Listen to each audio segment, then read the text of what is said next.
Among the screams, it's not what it seems. After dark.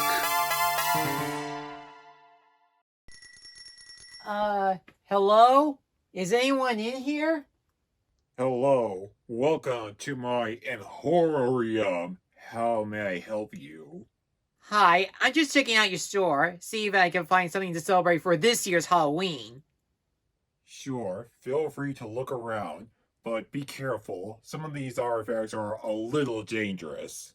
Really? How so? That. Ah! Jeez. What's Instantan?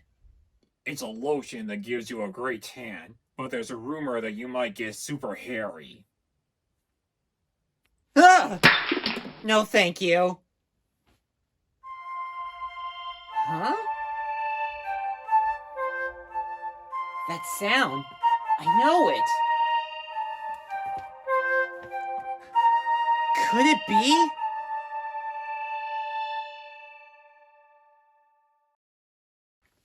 I gotta have it. It's what I've been looking for. Very well. There is one more thing. Don't feed it after midnight. It's a cover. Wait, that was something else. Keep it away from bright lights. But my TV is sore bright. Sorry, that wasn't it. Anyway, be careful. That installment is more special than it seems. With installment comes much responsibility. Okay, thanks. Happy Halloween.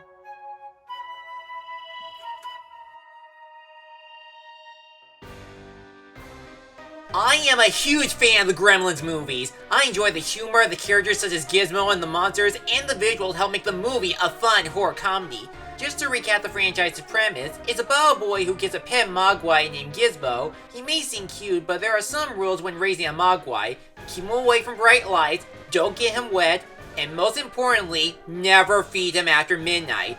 If the last two rules are broken, the Mogwais multiply and they will transform into gremlins. With these rules broken, these monsters like to spread total destruction across the world whenever and wherever they like.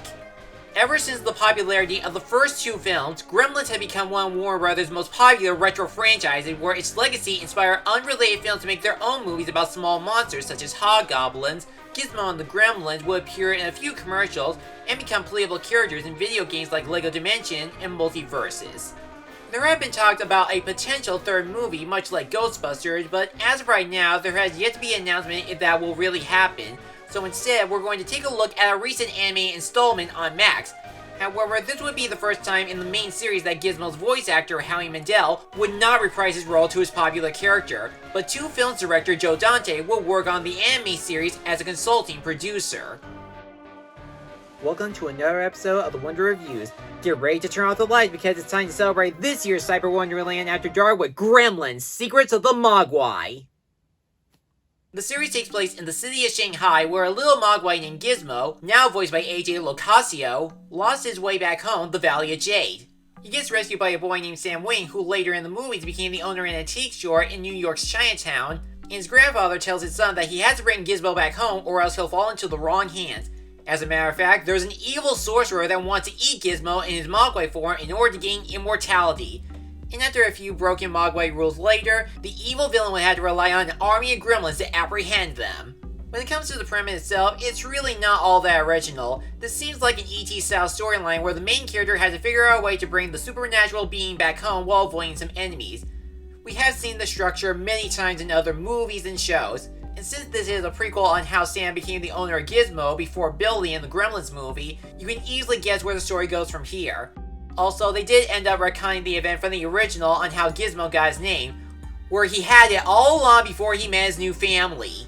That's the only inconsistent distraction from the show. Gizmo? However, what really helps as an anime series and even succeed as a prequel is the execution. The title itself is in fact The Secrets of the Mogwai. It does reveal the backstory of Gizmo and his siblings on where they come from, why does he sing his harmonious song, and what does it mean to raise a Mogwai even if one obeys the 3 rules. That's where the heart of the series comes in and helps you believe the friendship between Sam and Gizmo. Another thing I like is that with each location the characters enter in each episode, it presents a lot of Chinese mythology and legends like spirits, gods, and other monsters, which not only brings out the world building, but helps make the characters well developed. But there is one thing that every Gremlins fan would like to see in a Gremlins anime series: the horror and comedy. The horror aspect comes from the freaky moments from the villains whenever the Gremlins cause some rampage throughout the episodes, and many of the risk factors are really effective. While the Gremlins like to cause some chaos, their humor does present some funny moments like cartoony slapsticks, silly dialogue, and sometimes making references to their films.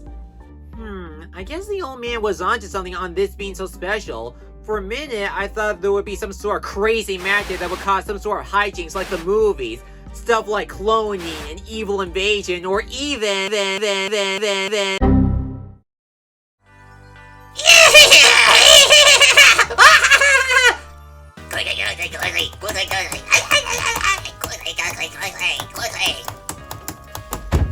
What the? Hey you! Get away from my laptop! Caca! Huh? Why are you here? What do you want?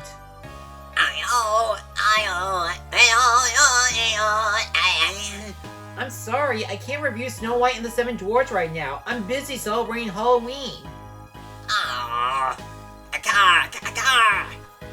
No, please don't do that! Well, I guess I had no other choice. Here's some cheese before you die.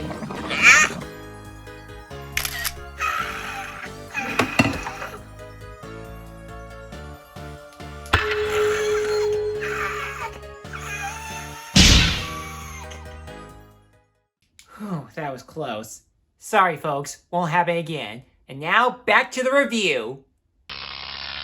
When it comes to the characters, this is the scenario where the reason you're watching the Gremlins series is to see the Gremlins. You do, and they manage to deliver a lot of material.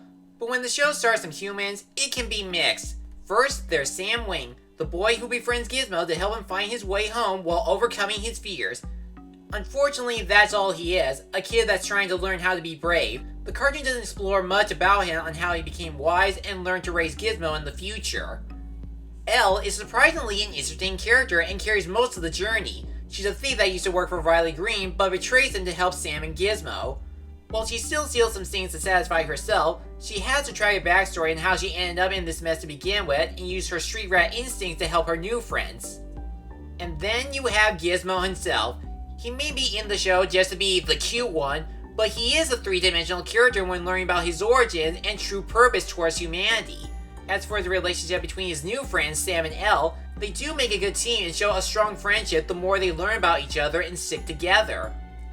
For the rest of the human characters, there isn't that much to talk about, and they usually appear in a few episodes, like Sam's parents are the overprotective parents that are trying to help him, but gets held hostage even worse. His grandfather is the kooky guy that knows about the Mogwai, magic, and other monsters. Radish is the comic relief that appeared late in the show with a radish named Theodora, and any of Elle's friends or Green's henchmen are only there to either help the good guys or the bad guys. And now we come to the best characters in the cartoon, the Gremlins.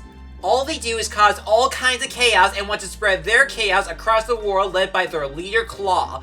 They all present both the scares, but also the laughs depending on how they spread their mischievous nature. But they're not the only villains the kids in Mogwai had to look out for. The other antagonist is Riley Green, a power-hungry industrialist that uses dark magic in order to eat Gizmo and become a god. In terms of his character, he's actually a love-to-hate kind of villain where he's one step ahead of everyone and even knows how to handle the Gremlins, but if things don't go his way, he will use his magic to spread fear towards others. There are other magical creatures that appear in this and present the legends of the Chinese folklore, including Odd as the over-the-top shapeshifter, Ming Po is the innkeeper that enslaves her guests so she'll never be lonely again, And Nuwa is the goddess of creation who actually created the Mogwai to test the goodness in humanity. But when that didn't work the first time, she lost faith in people. When making a 3D anime show based on a horror comedy, there's a lot of potential on what sort of cartoony madness the Gremlin may present.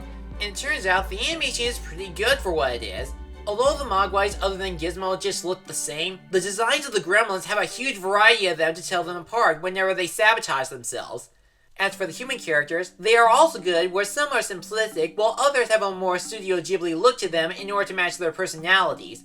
While the character animation is smooth on the people, the movements on the creatures are full of energy like the walking or jumping undead. The Gremlins turning their takeover into a monster mash, and they use the slapsticks to supply some humor.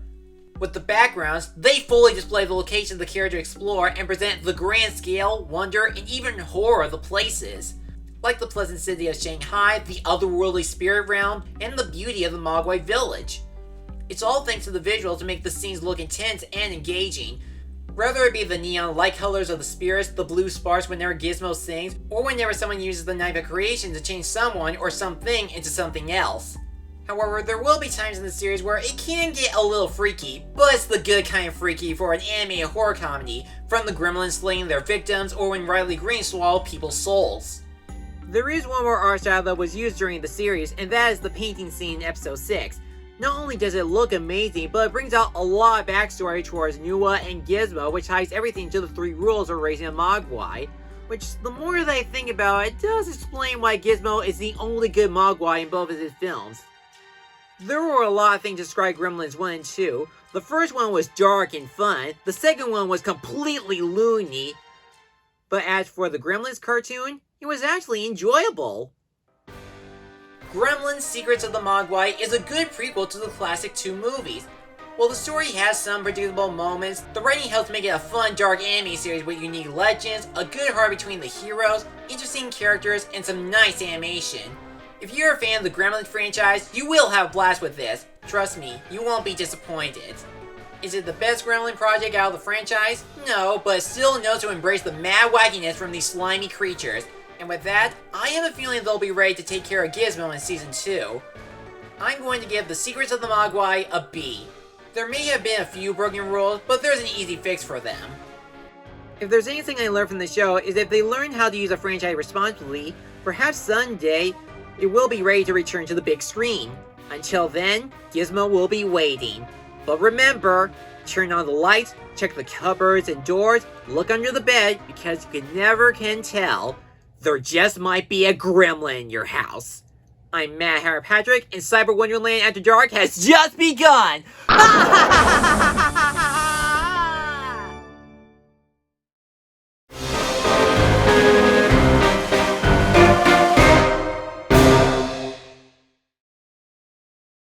Thanks for watching this video. If you enjoyed this, check out these other videos, or feel free to like, comment, and subscribe for more upcoming reviews and other projects. I'll see you soon.